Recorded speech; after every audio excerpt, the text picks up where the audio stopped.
Ang buwan po ng November, nilalaan po talaga natin ito for a month of Thanksgiving and for a month of first fruit. Everybody say first fruit, no? Now, wag ho kayong kabahan kasi po ito po ay ipapaliwanag ko at pagka naintindihan natin ito na maigi, hindi ito magiging mabigat, ito po ay magiging kagalakan sa bawat isa po sa atin. By the way, our offering will be collected mamaya, even our tithes, kaya ihanda nyo lang po yan.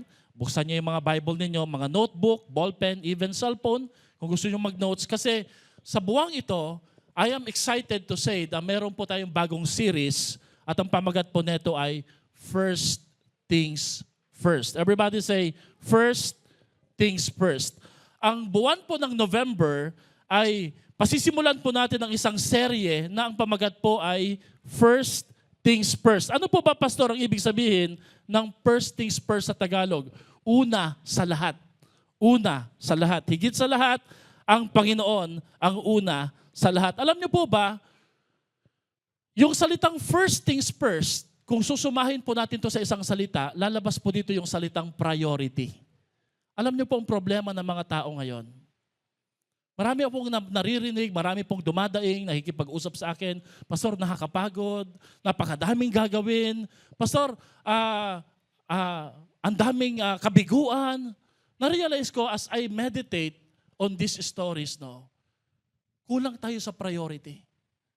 Ang daming distraction sa buhay, ang daming gustong ipagawa sa atin ng mundo, ng social media. Nawawalan tayo ng focus. That's why, napakahalaga ngayong umaga na to na maintindihan natin kung anong ibig sabihin ng salitang first things first or the word priority. Everybody say priority. Now, may tanong pa ako sa inyo, what's your priority in life? Alam niyo po ba yung ibig sabihin ng salitang priority? It came from the root word prior. Very obvious naman, di ba? The word prior means first and before. First and before. Nang ibig sabihin po, bago ang lahat, unahin mo muna yung dapat. Bago ang lahat, unahin mo muna ang dapat. No? Napansin niyo pong ginagawa ng mundo ngayon, bibigyan ka ng napakaraming task, no? Bibigyan ka ng maraming distraction. At habang ginagawa mo to, habang nadidistract ka, habang natitempt ka na gawin ang mga bagay na to, matatapos ang araw, saka mo lang marirealize, hindi mo nagawa yung priority mo. Yung first things first mo. Amen? Naku, lalo na po kung hindi mo alam kung ano ibig sabihin ng priority sa buhay mo. Now, originally, the word priority is singular. Isa lang talaga to dapat. Kaya po, akmang-akma sa series natin First things first. In other words, wala muna yung iba, wala dapat muna yung iba, yun lang muna ang dapat at nauuna. But as time progresses, binago ho ito ng dictionary, bigla ho nila itong ginawang plural, and this started the distraction and deception sa buhay po natin. Kasi all of a sudden, ang priorities po natin, ang naging top one, ang naging nangunguna, napakaraming bagay na. Alam nyo, nakakatawa kapag nilalagay natin sa top list ang mga priorities natin, nagpapalit-palit sila. Napansin nyo po yon? Bigla ho ang mahalaga sa iyo nung unay kalusugan, bigla pong trabaho. Bigla hong napapalitan na naman siya, pera, tagumpay, titulo. Now, this is the problem when our priorities became so many sa buhay po natin. Kaya nga po, nung niresearch ko po yung salitang priority, ang ibig pong palang sabihin nito is earlier preceding is as in order of time. Earlier preceding as in order of time. Pero ang pinakagusto ko po talaga na meaning ng priority is the word superior and better. Mas maigi kesa sa iba. Now, having said that, merong isang verse sa Bible na nagbibigay suporta sa ating pong tema na first things first. Kanina, binasa po ng ating kapatid na si Aika ang Matthew chapter 6. Pero meron tayong titingnan ditong isang talata na napakahalaga. Of course, dadaanan din po natin yung binasa niya. Ito po ay makikita natin sa verse 33. Ganito po ang sinasabi sa verse 33. Sabay-sabay tayo sa English muna. But seek first the kingdom of God and His righteousness, and all these things will be added unto you. But seek first the kingdom of God and His righteousness, and all these things shall be added unto you. Tagalogin po natin. Pero higit sa lahat, unahin ninyo ang kanyang kaharian. At ang pagsunod sa kalooban niya, ano daw po mangyayari or ang resulta? At ibibigay niya sa inyo ang lahat ng mga bagay na ito. Meron po akong disclaimer or parental guidance. The message that you are about to receive may cause or will make you uncomfortable. It will make you think or wonder, and it will even push you to reconsider things sa buhay. Kaya, patnubay ng mga cell leaders ay kailangan. Patnubay ng ating Panginoon ay kailangan. Ready na po ba kayo, mga kapatid, na pag-aralan ito? Ang Matthew 6:33 ay very popular verse. Well quoted, well recited, well preached. But you know, Matthew 6:33 is also the most misunderstood Bible verse na kinukot ng mga Christian. Lagi natin kasing kinukot yung dulo eh. Ibibigay niya sa inyo lahat ng mga bagay na ito. And all these things shall be added unto you. Hindi natin masyadong pinagtutuunan ng pansin ang premise, ang principle, ang pangako, bago yung promise. At ano po yung premise? Unahin mo ang Panginoon at unahin mong hanapin ang kanyang kaharian at sundin mo ang kanyang kalooban. So therefore, Matthew chapter 6:33 is not a blueprint for prosperity, but rather, this is a blueprint for priority. Lagi ko itong binabanggit, kailanman hindi nanawagan ang Diyos na sumunod ka sa Kanya at ikaw ay pagyayamanin. Never pong nagtawag ang Diyos ng isang panawagan or calling that says, follow me and you will be prosperous. Rather, when God calls us, He is calling us to a new path or direction, and that is called priority. And you know what? Come to think a bit, mga kapatid, no? We don't have problem with prosperity. We don't have problem with, meron tayong problema sa prosperity because most of us can't handle prosperity. At ang pangalawang problema dito, most of us don't have prosperity. Alin sa tingin nyo malaking problema? We can't handle prosperity o wala tayong prosperity? Mas malaking problema yung pangalawa, di ba? Pero ang malaking problema natin lagi, we lack priority. Pag dumarating na yung prosperity, bigla hong nagbabago yung priority natin. Now, tingnan nyo ito maigi, no? Nung wala kang pera, di mo kinakain yung mga bawal. Tama? Katwiran mo, healthy living. No? Pero nung nagkapera, sumweldo, nagka-13-month, nagka-bonus, hala, iniinom na, hala, kinakain na, ano pa, nagpipicture pa. Ano sinasabi? Indulge, treating myself. Bilang all of a sudden, ang health, bumaba na sa top priority. Napalitan kasi they can't handle prosperity. Now, ang konteksto po ng verse na to, why is context very important? Because without context, a Bible verse is prone to misinterpretation. A Bible verse can be used sa maling konteksto, sa mali pong prinsipyo. For example, may mga churches po, may mga relihiyon na naniniwala sila hindi Diyos si Kristo. Bakit? Ginamitan ba naman nila ng mga talata, yung mga talatang nagsasabing, the Son of Man. The Son of Man. O nakita nyo po, si Kristo hindi Diyos. Siya'y anak ng tao. Mali ho yung konteksto eh. Kaya mahalaga yung context. Right? Because without the context, you don't have the clear picture of what is the text telling or teaching us. Amen? Now, pag binasa natin itong Matthew 6:33, ang laging pumapasok sa isip natin, prosperity, biyaya, pagpapala, kasaganaan. Pero hindi natin alam, ang itinuturo ho dito ay priority. Now, Matthew 6:33 is actually an answer to a problem called worry. Nag-aalala kasi sila eh. Pag binasa nyo po yung verse 25, sige nga po, tingnan po natin sa verse 25. No. Anong sabi dito? Huwag kayong mabalisa patungkol sa inyong buhay. kung ano yung kakainin, tingnan niyo po, kung ano po ang iyong iinumin, at kung ano po ang iyong daramtin. Tama po ba? Yan po sinasabi dito eh. Okay? Ayan, nakalagay po yan. Hindi ba't ang buhay ay higit na mahalaga kaysa sa pagkain at ang katawan kaysa sa damit? Sa talatang yan, hanggang sa mga magkakasunod, meron pong 5 bagay na kinakatakutan at pinagkakabalisahan ng tao. Passion, food, fitness, family, and future. Nag-aalala tayo sa ating daramtin, nag-aalala tayo sa ating kakainin, nag-aalala tayo sa ating kinabukasan, nag-aalala tayo sa ating pamilya, nag-aalala tayo sa ating kalusugan. Sabi ng Panginoon, sige, para masagot ang mga problemang yan, I'll give you a verse. I'll give you a principle. And that principle is the answer to a long-term problem called worry. Alam niyo po ba that even before we worry right now, Jesus was already talking about it many, many years ago. In other words, kung hindi mo napapansin at hindi mo naintindihan na ang problemang nagpapabagal at nagpapabigat sa iyo ay problemang mahalaga sa puso ni Kristo, hindi ka matutulungan.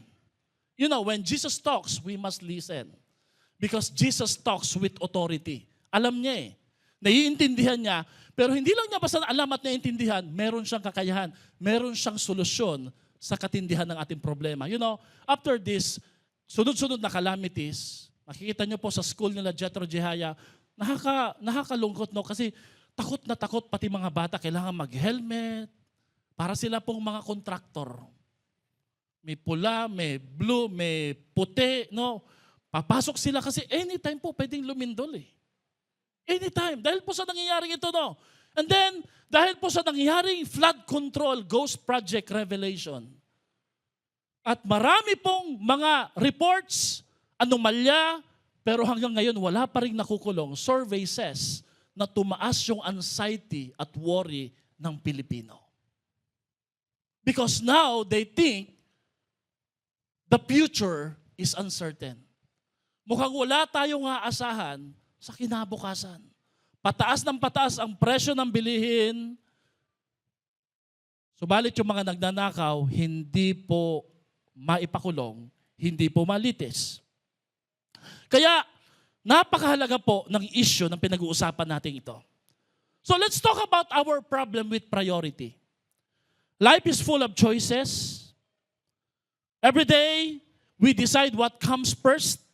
At alam niyo po, kung ano yung inuuna natin kada araw, ito ho yung nagdedetermine kung anong mararanasan natin sa kabuuan ng ating buhay.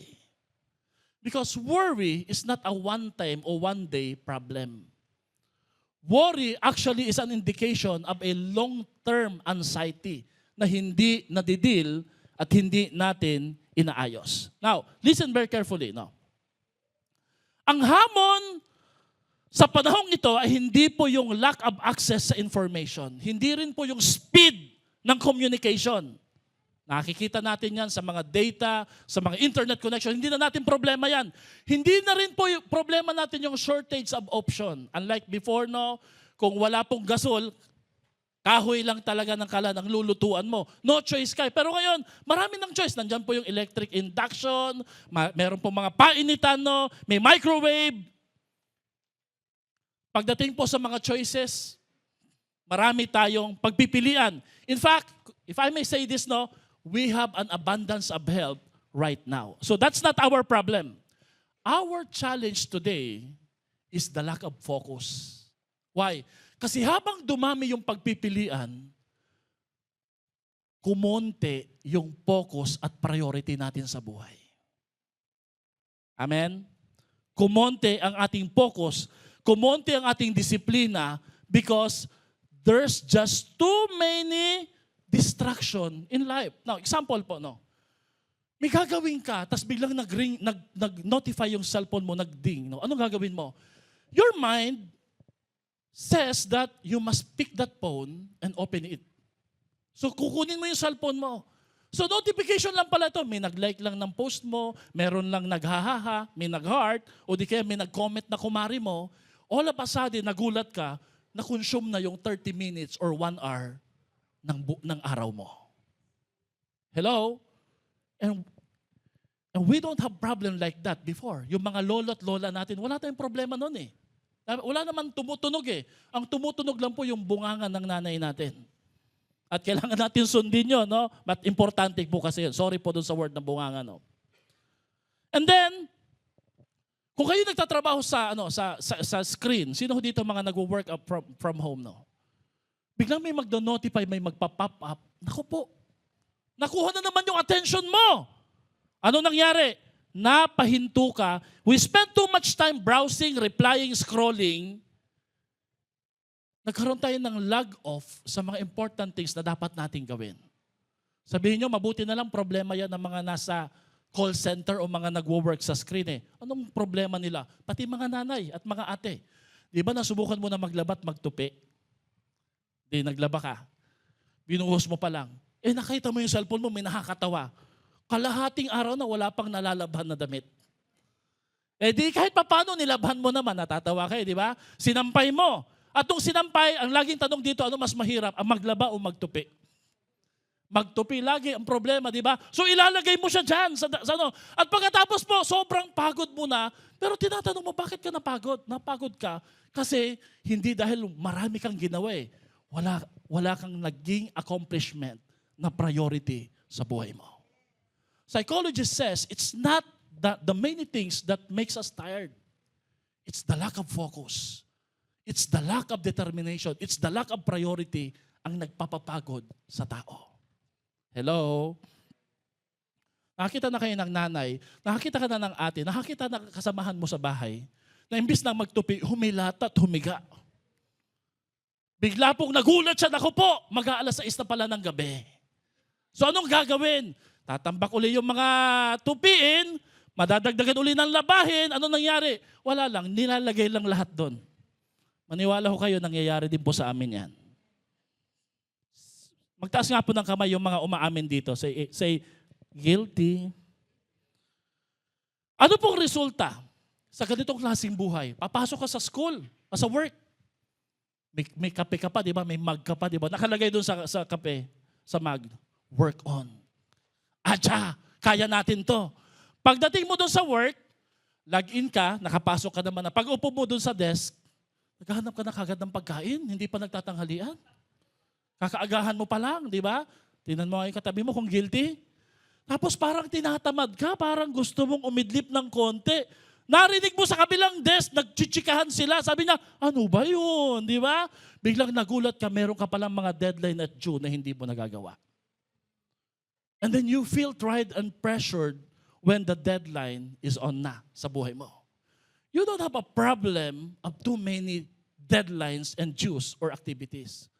We have a problem of lack of priorities. And it makes us worry. Amen? Amen po ba doon, mga kapatid?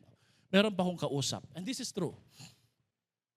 Sabi niya, alam niyo po, Pastor, yung nanay namin, mahilig maglakad. Sino ho dito, senior citizen ka na, mahilig ka maglakad? Alam niyo, kaya naman sumakay, pero naglalakad lang talaga siya. And you know, minsan, gusto mong isabay, pero ayaw pala nilang sumabay. Bakit? Gusto nilang maglakad, hindi dahil wala silang pamasahe. Gusto nilang ma-exercise to keep them going. Amen? So, ito pong nanay na to, mahilig maglakad, mahilig magtanim. May garden, may mga tawag dito, halaman, nakaka-harvest po siya, binigyan po ng cellphone ng mga anak. Alam niyo nangyari? Humiga na lang siya, nagkasakit, nakaramdam ng maraming karamdaman sa katawan. When I talk to them, ang sabi nila, ang cellphone po eh. Ang cellphone yung dahilan kung bakit napahinto ang kanilang magulang. You know, poor time management and lost values will be the result. Alam niyo kung anong ginagawa pag wala kang priority? Suddenly, everything and all things seems to be urgent and important. Urgent mag-reply, urgent mag-post. Saglit lang, ipopost ko to eh. Saglit lang, re-replyan ko to eh. Pag wala tayong priority at hindi natin alam kung ano yung ating first things first, magmumukha ang lahat ay urgent at importante. Samantalang, hindi naman talaga. Wala tayong life balance. Maraming tayong time to socialize, pero konti yung time natin to spiritualize. Biglang nagiging burden ang pagbabasa ng Bible, ang pagpe-pray, ang haba ng 1 minuto at 2, nakakairita na. Bakit? Kasi mukhang hindi na siya importante, mas importante na yung iba. Amen. Sino po dito nakakaintindi doon sa aking mga binabanggit as an introduction? Say amen po. No. Amen. Now, this is our problem with priority. And you know, ni-research ko po ito eh. Because I don't want to end my life like this. I'm learning. Ang problema natin sa priority, it doesn't matter kung ikaw ay bata, matanda, nasa gitna, estudyante, nagtatrabaho o walang trabaho, 4 o 5 po ang lalabas na problema at higit sa lahat, problema na nangyayari at hindi lang natin na-determine. Number 1, the priority of confusion. Priority, confusion. Ang ibig po sabihin ng priority of confusion, lost in determining what is the priority and the failure to distinguish what is most important. Biglang nalilito tayo eh. Ano po ba talaga importante? And this is why, bakit may mga kasamahan tayo sa bahay, pag inutusan mo, nakakalimutan nila. Hindi nila nagagawa. Right? Subukan mo yung mga batang 90s at 80s. Isang sit-sit lang. Wala nang sabi-sabi. Di ba? Mga bata pa, 4, 3 years old, 6 years old, nag-iigib ng tubig, nagsisibak ng kahoy, naggigiik po ng palay. No? I'm not comparing. I'm not saying na mas mahirap ang buhay namin noon o nila noon kaysa sa buhay natin ngayon. I'm just saying, konti ang distraction noon kaysa ngayon.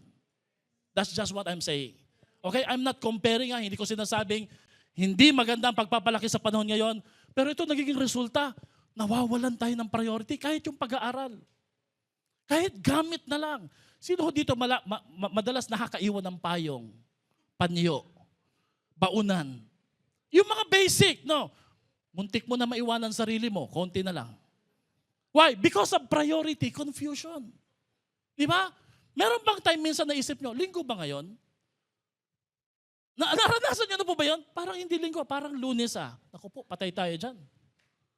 Pangalawa, decision paralysis. And this is getting even more worse. Why? Because decision paralysis is the difficulty in making choices. Pag meron kang kakilala, hirap na hirap mamili, magdesisyon, hindi po dahil slow learner siya, slow yung development niya, hindi siya makaka-catch up, it's because he or she is distracted with many things.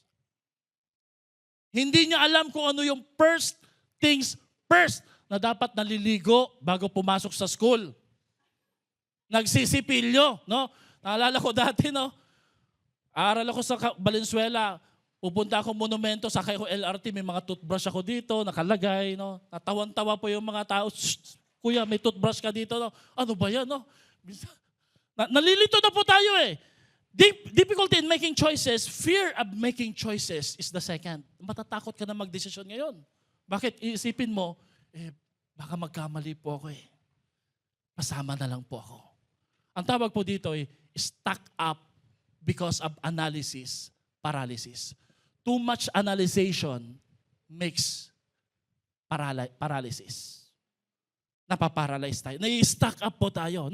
Now, if these are happening to you, don't be ashamed. Huwag kang malungkot. Why? Because God has a solution to all of these things. Amen? Palakpakan nga po natin ang ating Panginoon. Pangatlo, cognitive overload. Cognitive overload, ito po yung cognitive, when we talk about cognitive thinking, nasa ulo, sa taas. Top. Cognitive overload is there's just too much information, too much instruction, and you would think sa dami ng instruction, gawin mo to, step by step, no. Kala mo magagawa, hindi pa rin niya nagawa. Hindi pa rin na-fulfill. Hindi pa rin na-perform yung task. Because too much information will cause difficulty on the brain to focus and prioritize. And this is very alarming. Pang-apat na mas delikado at mas worse, yung tinatawag ko pong value conflict. Value conflict is, hindi mo na alam kung anong mahalaga sa'yo. You start to compromise Pwede ka nang sumabay. Bakit nga? Kasi nga po kung nag-log off ka, marami kang naiwan, mangungopia ka na ngayon.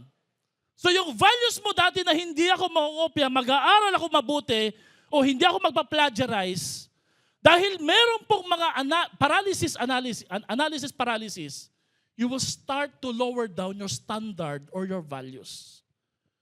The failure to clearly define personal values or conflicting values. Yung bawal, yung labag, yung hindi dapat. Hindi ka dapat manuhol, hindi ka dapat mang-apak, hindi ka dapat manira. Pero sometimes, you will be persuaded to do all these things. Why? Kasi nga po, hindi na malinaw sa iyo kung anong pinaninindigan mong prinsipyo. Kaya humahanga kami ni Pastora lagi, yung kahit sa gitna ng pressure, kahit may tukso, kahit may maraming mga distraction, no, malinaw sa kanya kung ano kanyang pinaniniwalaan at importante. Malinaw sa kanya kung ano yung tama sa harapan ng ating Panginoon. Panglima, akala nyo po, last na po ito, panglima, directionless. Ito na po yun. Without a clear sense of purpose, people fail to aimlessness. Ano yung sabihin ng aimlessness, no? Gawa ka lang ng gawa pero wala kang goal. Wala kang tinutumbok. In other words, don't confuse too much production, too much activity to purpose. Hindi porket ang isang tao napakaraming ginagawa, siya na ho yung pinakamahusay sa lahat. Can I say this, mga kapatid? Successful people, hindi nila kailangan gawin ang lahat ng bagay para maging matagumpay. Successful people need only to do what is necessary and what is priority. Question, do you know your first things first? Ang priority confusion, mawawalan ka ng practical skills. You would always resort to AI. Ang iisipin mo na lang prompt kay AI. No? Ano kaya? AI, define, exemplify, enhance, ano pa ba? Tatamarin ka na mag-aral at mag-research. Pwede nang ibigay ni AI eh. I'm not saying na masama si AI ha. Okay si AI, sabi nga ni Pastora sa akin eh, pag gawa mo yung trabaho mo, pero i-refine lang niya. Pero galing sa'yo. Pero kung ito'y magmumula sa kanya at wala kang trabahong ginawa, it's actually plagiarism. Right? Okay? At alam niyo po, sa MA po namin, very strict. Meron silang AI checker. I-check po. Pag kahit po 1%, 2%, ewan ko ba, may porsyento eh. Lahat ata. Pag nalaman po, bagsak ka. Bagsak. Siguro kung walang magbabagsak sa'yo, hindi ka pa rin lusot, bagsak ka pa rin sa prinsipyo. Bagsak ka sa development. Bakit? Walang na-develop sa'yo. Walang nangyaring maganda sa buhay mo. Sino ho dito, unti-unti naintindihan mo po ang importansya ng first things first? Say amen po. What is your first things first? I'm saying, hindi yung marami kang gagawin, kundi yung dapat mo lang gawin sa buhay. Now, this is the solution. Determine your first things first. Anong sabi sa Matthew 6:33? Please recite. Go. Seek first.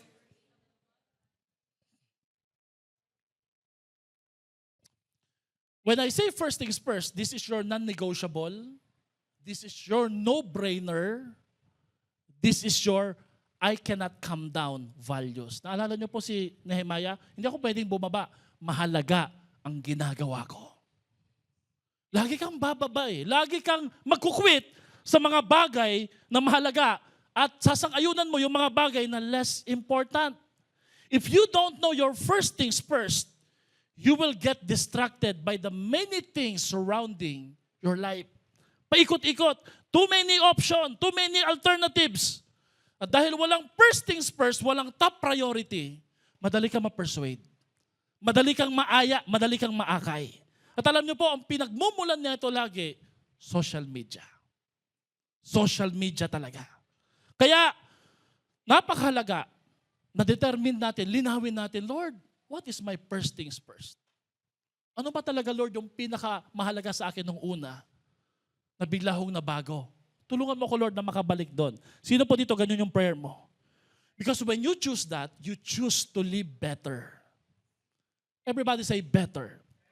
You choose to live better. You choose to impact the world stronger by making God your first things first. Now, Matthew chapter 6 reveals a war inside. May gera. Alam niyo po yung gera na to? Hindi halata sa'yo, hindi halata sa mukha mo, but we call this the war over worry. Wow. War over worry. Wow. Or anxiety over what to eat, what to wear, what the future may bring. Pero ang sabi ng ating Panginoon, do not let worry decide your priorities. Let the king and the kingdom define your priority. Huwag mong payagan bigla na ang mahalaga pala sa iyo yung pagkain, yung damit, yung sasabihin ng iba, yung kinabukasan. Sabi na hindi. Puntahan mo yung Matthew 6:33. Sabi niya, hayaan mo ang kaharian ng Diyos at ang hari ng kaharian na yan ang mag-clarify kung ano talaga ang pinaka-importante. In other words, hey, listen, sabi ni Lord, you know why you're worrying? Because you lost your priority. You lost your worry, your focus. No? Now, the word worry came from the word wargen, which means to strangle or to choke. Yan ang ginagawa ng worry sa buhay po natin. Dahil hindi natin nakuha at ginagawa yung dapat lang natin na gawin, nagkakaroon ng giyera sa loob ng puso at isip natin. Wargen, from the German word wargen. Ibig sabihin po noon, may giyera, may digmaan. Hindi ka makapagdesisyon. Merong directionless, merong information overload. But on the other hand, worship comes from the Latin root worshipi. Worshipi means to ascribe proper worth or value. In other words, pag inuna mo ang Panginoon, pag siyang hinanap mo, pag siya ang inilagay mo sa pinaka-top priority mo, you will not worry. Hindi ka ma-overcome ng pag-aalala. Hindi ka ma-overcome ng kakaisip na ang buhay ay patungkol sa kakainin, patungkol sa damit, patungkol sa kinabukasan. Kundi ang iisipin mo, ang dapat kong alalahanin, ako ba'y nakasusunod sa hari at sa kanyang kaharian. Pansinin niyo po ngayon, no? Ang tawag sa iyo ngayon, work-driven. Wow, ang ganda. Pero ang tawag sa iyo ni Lord, worry-driven. Sa totoo lang, you're aspiring for all these things na hindi po sinasabi ni Lord na habulin mo eh. Why? Kasi ang sabi ni Lord, idadagdag ko lang yan eh. Amen? Idadagdag ko lang yan. Nang ibig sabihin po, ito po ang explanation ko dito. No? You can't lift your hands in worship while your heart is tangled in worry. When we say tangled, ano ba tawag doon? Napuluputan ng pag-aalala. Hindi ka pwedeng mag-worry or mag-worship. You can either worry or worship, but you can never do both. Ito magandang tanong. Which one describes you today? Are you a worrier or are you a worshiper? I always say this, why? Because napansin ko po, when I'm not worshiping God, I'm worrying the more. Lagi ako nag-aalala eh. Pag nawala ang Diyos sa tamang pwesto niya sa ating buhay, pumapasok yung pag-aalala. Sabihin mo nga sa katabi mo, nag-aalala ka ba? Worry comes when our priorities are out of order. When something else takes the place of God at the center. Notice the word at the center. Everybody say at the center. Hindi ko po sinabing at the least. At the center. However, worship flows when our priorities are right. When God sits at the throne of our hearts. Of our hearts.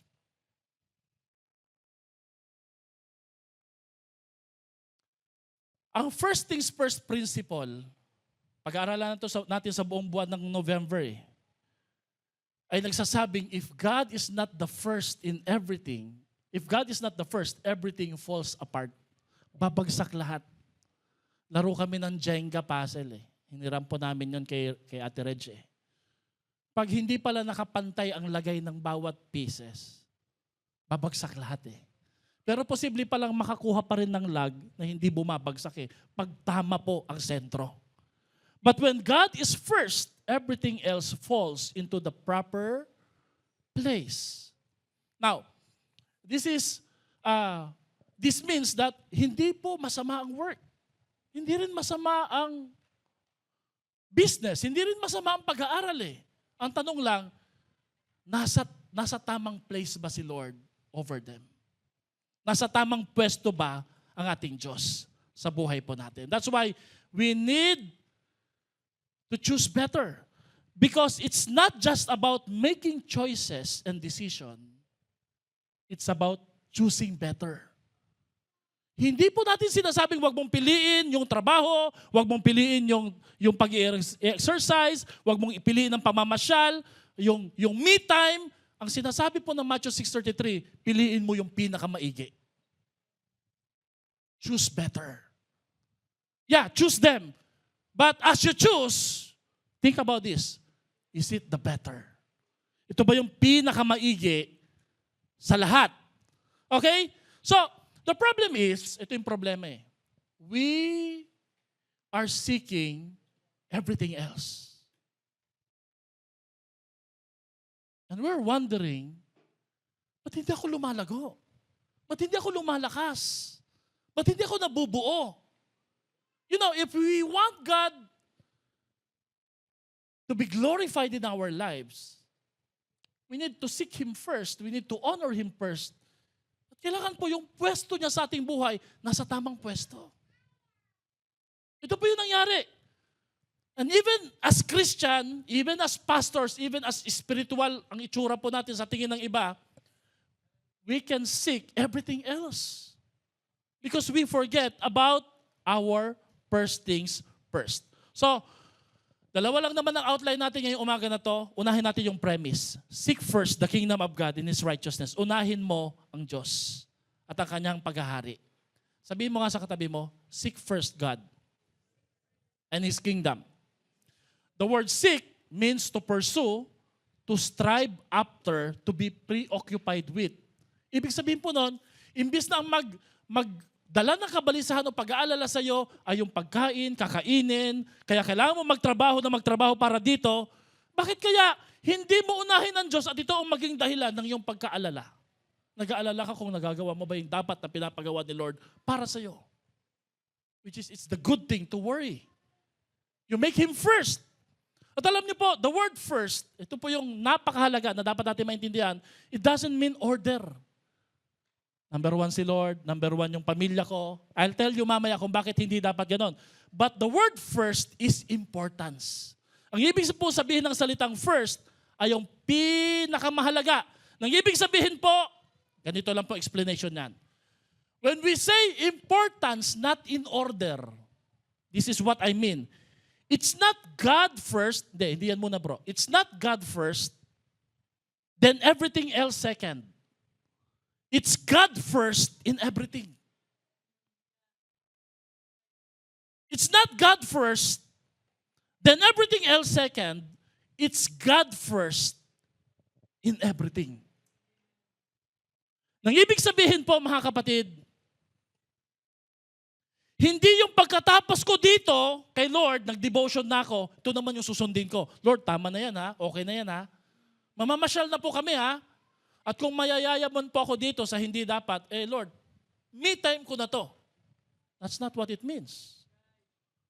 Because if we're doing it, we're doing wrong the interpretation of Matthew 6:33.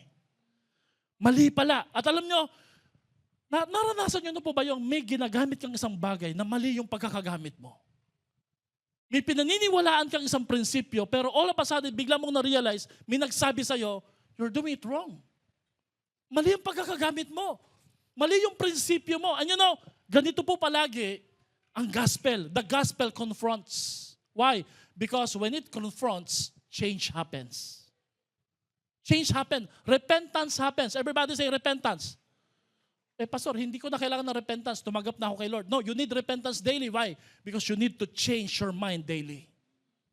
Repentance is not just a matter of salvation, it's a matter of everyday lifestyle. Meron tayong ginagawa na mali pala ang paghagawa po natin. O sige, pakita na natin. Halimbawa, God first, family second, work, recreation, ang kasunod. Parang ganito po yun, no? After worship, after prayer, after devotion, tapos ko na po ang task ko kay Lord. I completed it already. Now, then we'll proceed my other work for my family, for my school, for my work. We don't do that. We don't compartmentalize what we do. O basketball naman ako. Nagba-basketball ka, nagmumura ka naman. Kakagaling mo lang sa church. Pastor, napatawad na ako ni Lord eh. Nag-worship naman na ako eh. I seek Him first eh. No. You don't leave God in the church after you go to church and proceed to work. No. You bring God to your work, to your family, to your recreation because you want to honor Him because He is the first things first. Now, listen to this list ha. Do you believe when I say sometimes si God napapalitan ng number, nandito yung family? Nangyayari po ba yun? Yes. Kaya list doesn't work. Minsan sasabihin mo, si God talaga eh. Pero minsan, itong nauuna eh. Ito yung nagiging God. Yung pera ang nagiging Diyos. Pag binasa niyo po yung verse 24, walang pwedeng makasamba sa dalawang Panginoon. Sa pera at sa Diyos. You cannot serve two masters. And we're thinking, I'm not serving two masters. But what consumes your time and your priority? Now, this is for me. Sa life groups, pag-usapan nyo po ito mamaya, what is your, first things first, what is your priority? The second picture, I think, is the one should work sa buhay po natin. He is at the center. In other words, He is on the top. He is not on the top list. He is not on the second list. Pwede mapalitan yan. But rather, our interest, our family, our work, our ministry, our studies, our church should revolve upon God and it should glorify God everything, every time that we do all those things sa buhay po natin. And the question is this, is God being glorified sa work natin?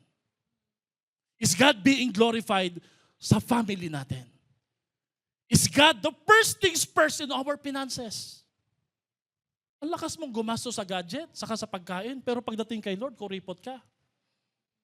I'm saying this because I've been a pastor here for almost 14 years. I have the right to say this. Because I love you. And this is discipleship. Right? Kasi sinasabi mo lagi, ang Diyos ang una. Siya ang laging pinaka-number one sa buhay ko. Pagdating sa linggo, ang dali mo mag-absent. And I'm saying this because kung makakapagsalita ang Diyos ngayon, nasasaktan siya. Sabi niya, nililista mo lang ako sa to-do list mo eh. At kung minsan yung to-do list mo, pag nabubura, napapalitan ako. O kung minsan po, nawawala ako doon. Hello? And we will never do that sa mahal natin sa buhay. Hindi natin papalitan yung numero ng mahal natin sa buhay. Pero pwede natin gawin kay Lord? Hindi dapat. In our marriage, kahit po sa aming ligawan, kahit po sa aming nagkapamilya na kami, this is how it works in our family. Our life revolves with God, and God is not revolving on our life. It's not the other way around. Alam niyo, ginagawa po natin minsan, Lord, may problema ako dito sa work. Halika dito, Lord, tulungan mo ako. Sabi ni Lord alam mo kung ako yung sentro dyan, hindi ka dapat nakakaproblema dyan Pero Lord, compromise lang naman po to Lord Ganun ang ginagawa ng mga korap. Kunwari una si Lord, pero nangungurakot. Kunwari siya yung number one. Pero if this works sa buhay po ng maraming tao sa atin, hindi tayo dapat mahulog sa kompromiso. Hello? Sabi mo nga sa katabi mo, the least analogy will never work. The center analogy should be working. Because the correct way to view first things first is this. Si God ang sentro. Wala kang time kay Lord mag-serve, pero ang lakas-lakas mo, Lunes hanggang sa Friday. Tawagan ka ng boss mo, Sabado, kahit 10 oras ng gabi. Wala kang ano eh. Wala kang angal. Bakit? Si boss mo to eh. Pero pagdating kay Lord, abala lahat sa Kanya? Hindi dapat eh. And let me just remind you, no, you are breathing right now because of God. Whether you acknowledge it or not, your life revolves on God. Your family revolves on God. And without God, nothing good can ever happen to our life. Alam niyo, kinakabahan ko, pag dumating yung time, bigla kang baklasin ng Panginoon sa kinaiikutan ng buhay niya. And you don't want that to happen. So I'm challenging you right now, ngayong umaga na to. Huwag mong payagan, balik tayo dun sa number 1 na list part, no? Huwag mong payagan ang Diyos ang iikot para sa mga priorities mo. Next slide tayo. Bagkus baguhin mo, hayaan mong ikaw ang umikot at ang mga priority mo sa buhay sa gitna ng kalooban, kaluwalhatian at karangalan ng ating buhay na Diyos.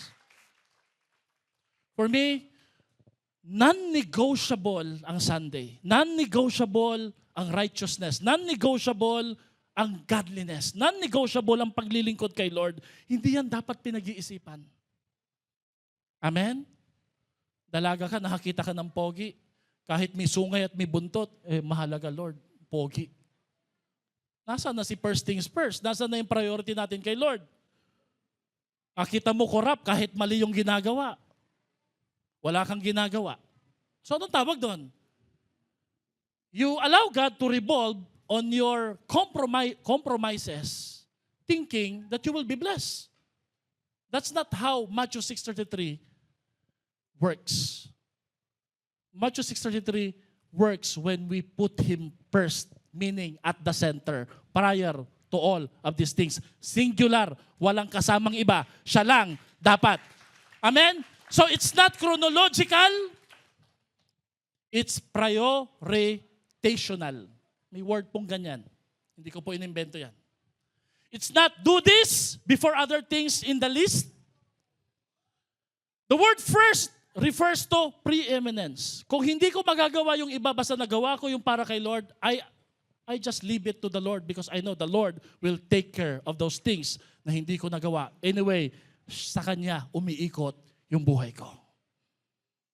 Amen. It's not a sequence. Pagkatapos po ng Sunday na to, anong gagawin mo? Ayoko po kayo mag-feel guilty. But I'm just saying, please consider the concept first things first. Consider Him as your top priority. Amen? It's not about when you will seek God and His kingdom. It's not about how everything else in your life is ordered. It's about how everything else in your life is ordered around that pursuit. It's God over all these things. Yung bang, dapat kung kailan ka blessed ni Lord, dapat mas lalo kang nagiging blessing para sa Kanya. Hindi yung kung kailan ka blessed ni Lord, pinalakas, in-empower, saka na ka naman ng lupaypay. Amen? So, it's how all these things that God has given us revolve around Him. Amen? Now, I'd like you to watch this short video. And it's called The Jar of Priorities. Please watch this video, mga kapatid. Have you ever felt overwhelmed by life? Like your days are packed, yet somehow the things that truly matter keep slipping through the cracks? The Jar of Life offers a powerful way to rethink how we spend our time and energy. Imagine your life as a jar. Everything you do, everything you care about fits inside. The big rocks represent what matters most. Your family, your health, your dreams, your purpose. These are the things that, if lost, would leave your life deeply incomplete. Next come the pebbles. They're important too. Your job, your friendships, your hobbies. They support your life, but they're not the foundation. Finally, the sand. It's the small stuff. Social media, gossip, distractions, things that fill time but not your soul. Now imagine pouring the sand in first. There's no room left for the rocks. Your life feels full, but not fulfilled. But if you start with the big rocks, then add the pebbles, and finally the sand, everything fits. Your priorities are honored, and the rest finds its place. This metaphor isn't just clever, it's a mirror. It asks, what are your big rocks? Are you giving them space, or are they buried beneath the noise? Too often, we chase urgency over importance. We scroll instead of connecting. We work endlessly, but forget why we started. But here's the truth. You have the power to choose. To place your rocks first, to live with intention. Start small. Take 5 minutes to reflect. Call someone you love. Say no to something that doesn't serve you. Because your life jar doesn't need to be full. It just needs to be right. Thank you for spending these few minutes with us. If this story made you pause, maybe it's time to rearrange your jar. Sige, palakpakan po natin yung illustration na yan. You get that illustration? The rocks are the main thing. The pebbles are the medium things. The sand are the menial things. When we say menial, not so important. Pag inuna daw po natin yung buhangin at ang mga maliliit na bato, wala nang room para sa mga malalaking bato. Ang malalaking bato, ito si Lord sa buhay natin. Ito yung health mo na mas mahalaga kesa sa trabahong hinahabol mo. Ito yung pamilya mo eh. Ito yung prinsipyo mo. Pero pag inuna mo yung mga bato, pwede pa makasingit po doon yung mga pebbles. Pwede pa makasingit doon ang mga buhangin kahit nga po tubig eh. See, when we make Him first as the priority, when we make the preeminent, everything else that we chase and pursue will be added unto us, just as Jesus had promised. Pawang idaragdag lang. Pwede po bang sabihin mo sa katabi mo, huwag kang mag-alala. Huwag kang mag-alala. Alam ni Lord yan eh, di ba? We can worry even in times of lack. Pero alam niyo po ba that we can even worry even in times of plenty? Kahit sa kadamihan ng pagpapala na meron tayo. Kasi ang issue dito, hindi yung kung anong meron tayo eh. Sinong kumukontrol sa atin? Totoo po yun. Akala nyo hindi nagwo-worry yung maraming pera? The poor worry about what they lack. The rich worry about what they might lose. Baka mawala sa akin to eh. Kaya mapapansin nyo po, pag tumaas po yung lifestyle natin, may mini-maintain ka na ngayon ng mga worries. Or set of worries sa buhay po natin. Sabihin mo nga sa katabi mo, simplihan lang natin ang buhay. Sumunod lang tayo kay Lord. And all these things shall be added unto us. Amen? Ang problema hindi yung ating poverty or your possession. The real problem is who possesses us. And Jesus reminded us that worry is not solved by having more. Worry is solved by having the right master. I am the right master, Jesus said. I am Jesus and I love you. Amen ba?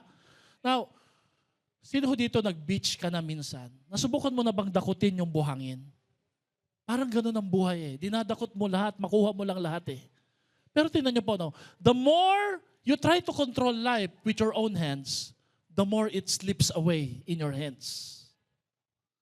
Habang inahabol-habol mo ang mga to, posibleng mawala sa iyo yung pamilya mo, yung kalusugan mo, yung relasyon mo kay Lord. When our hearts are controlled by these things instead of God controlling us, worry will always follow. Lagi tayo mag-aalala.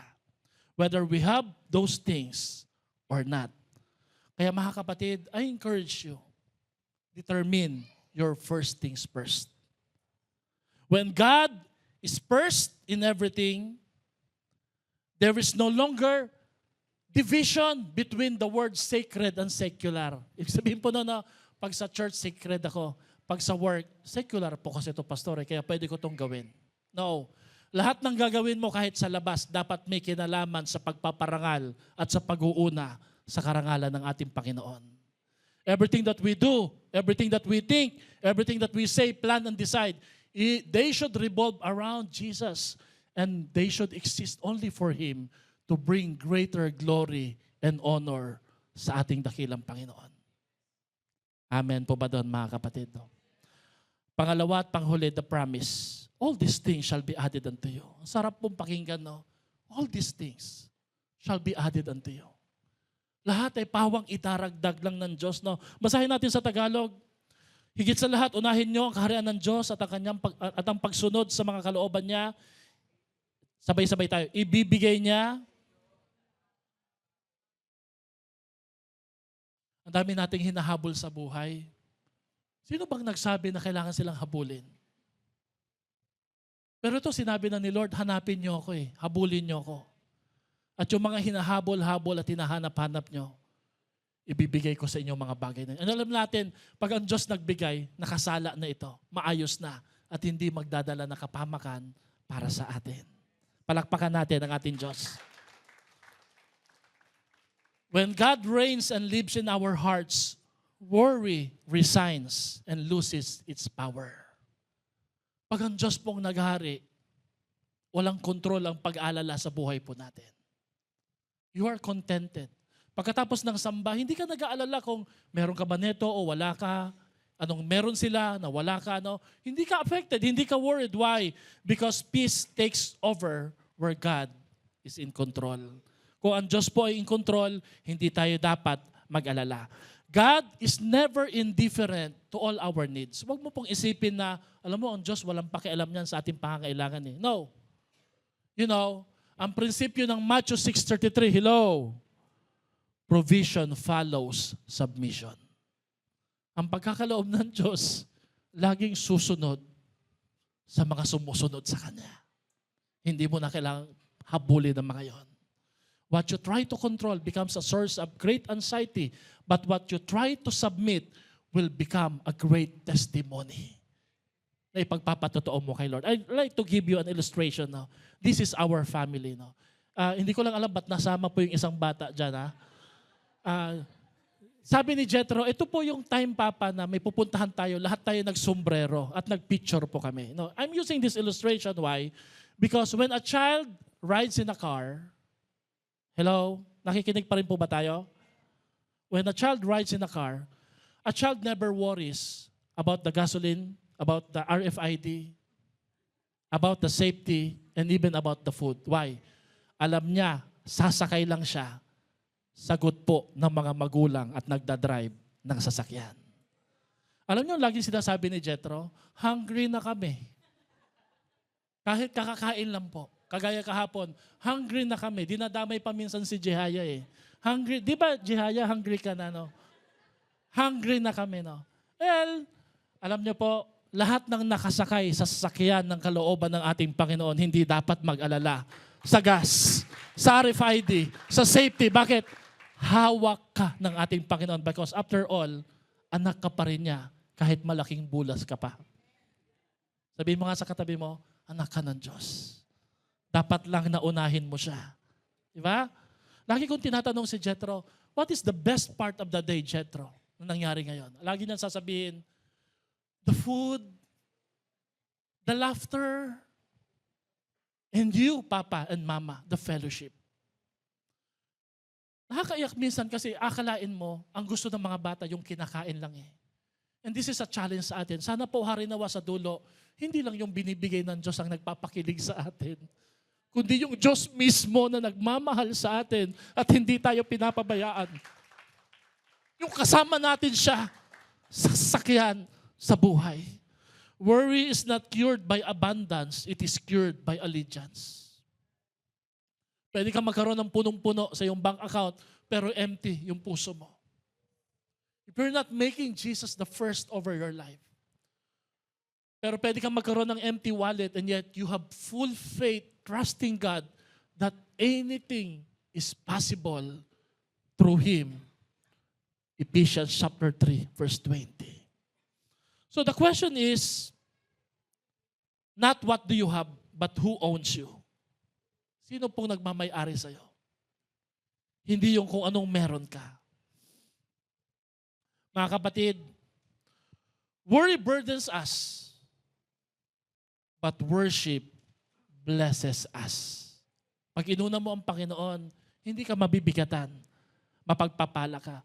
At kung sino ka man ngayong umaga na to na nabibigatan sa iyong pasanin, nahihirapan, may this picture reminds you that God is hugging you and He's whispering in your ear saying, don't worry my son, my daughter, I got you.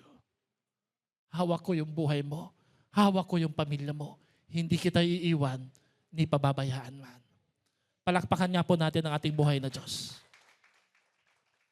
Can I just remind you, hindi ikaw ang Diyos ng pamilya mo.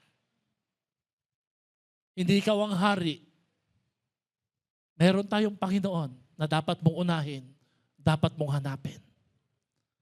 Isa sa mga kilala at favorite ko pong expositor sa Bible, si Charles Haddon Robinson. Sabi po niya, kung ikaw'y nabubuhay lamang para sa pera, para sa karangyaan, para sa kasikatan at sa comfort, malinaw na hindi si Kristo ang Diyos at Panginoon ng buhay mo.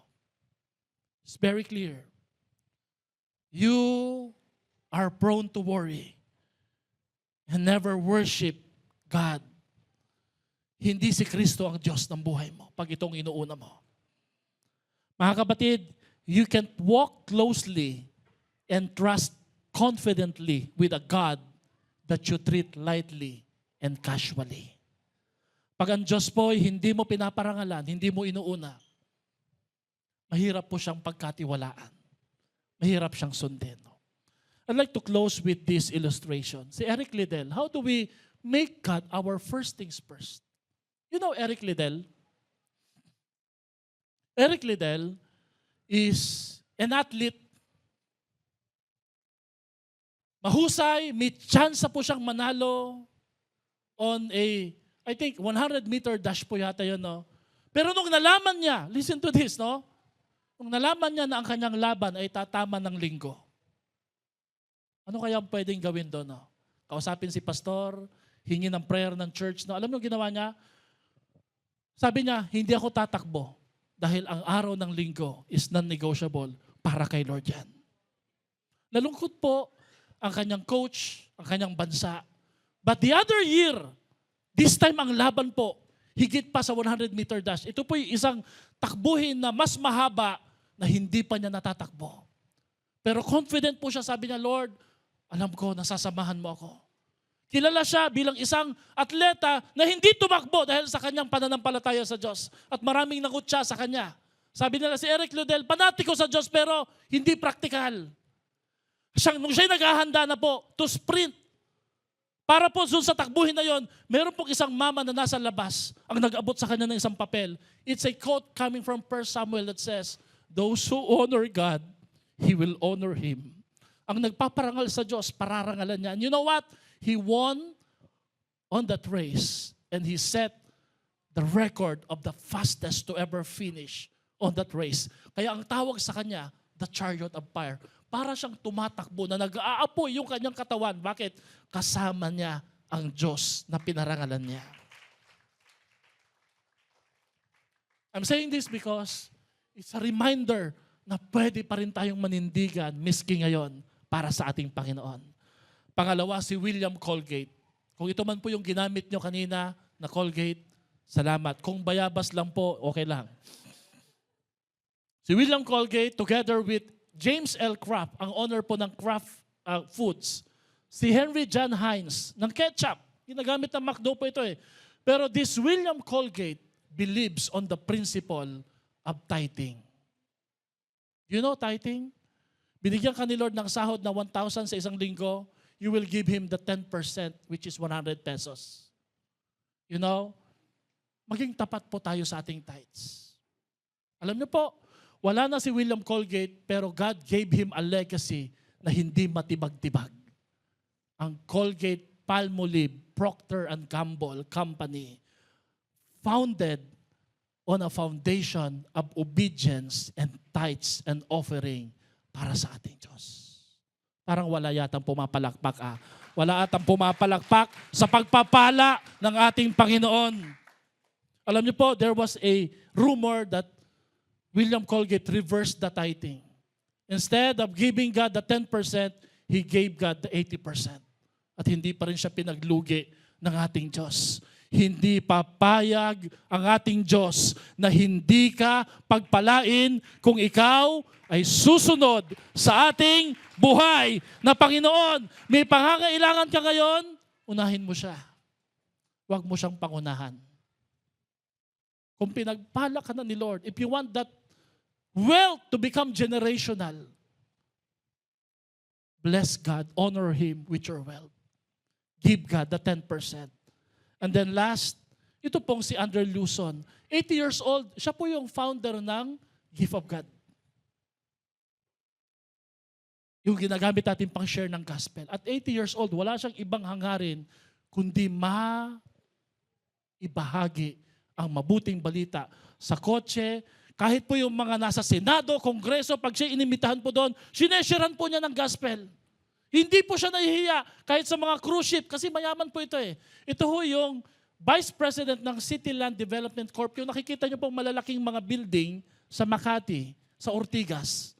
Sila ho ang may-ari ng business na yan. So, ano yung 5 bagay na hamon ng Panginoon? Hamon, pwede mong gawin, pwede rin hindi, pero I encourage you to do this now. Number 1, give God your availability. Hindi nalilate. Nagbo-volunteer, nagsiserve kay Lord, Monday, Sabado, hindi ka nagsiserve sa iyong bahay lang. You give God your tithes and even your first fruit. Sa dulo po ng buwan na ito, magbibigay tayo ng pinaka-the best.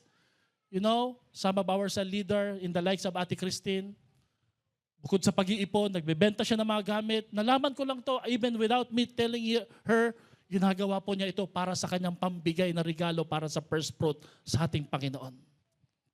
At wala pong natuwa ata, no? Amen. Palakpakan natin ang ating Panginoon. Kung yan po'y nakakahanga, di ba? Talent, service. Ang galing mong mag-asikaso sa iba. Volunteer ka ng volunteer. Sa church, hindi ka makapag-volunteer. Amen? And how about your career, your relationship? Inuuna mo ba si Lord? Pati yung thoughts mo para sa Panginoon. Is He the center sa buhay mo? Siya ba yung sentro? O nasa listahan lang? Your time, your tithes, your talent, your treasures, your thoughts, hindi mo pala ito ibibigay kay Lord. Ibabalik mo lang ito. Bakit? Anyway, siya palang nagbigay na ito sa iyo. Pinagkatiwala lang sa atin. At malinaw po sa Bible, you cannot lose something that you offer to Christ. Hindi mo maiwawala ang isang bagay na ibinabalik mo sa ating Panginoon. I encourage you to please stand up and we will have this first thing first commitment sa ating Panginoon. Kung may dala kayong Bible, please hold your Bible, put it into your heart, sa ating dibdib, and can we just say this commitment sa harapan ng ating Panginoon? Kung ready na po kayo, ay hawakan natin yung Bible natin, pati yung ating tithes and offering, even our first fruit, yung iba po yung nagbibigay na para sa ating Panginoon, para sa ating church building project. No? May tanong po ko sa inyo, no? Do you know your first things first today? You know your priority. Sabay-sabay po natin itong banggitin. Ilagay po natin yung kamay natin sa ating puso kung wala kayong dalang Bible. And let's recite this. Sabay-sabay tayo. First things first, commitment. Go. Today, I refuse to waste my time and energy on things of little passing importance. I will make the main thing, my main thing. I will choose to put Him first above all else. I will live with courage, passion, and intention. With all that I have, my time, my tithes, my treasures, my thoughts, and my talents. I will honor Him and make Him the center of my life. Jesus is not just on my list. He is my life. I will choose better. He is now my first things first. Wow.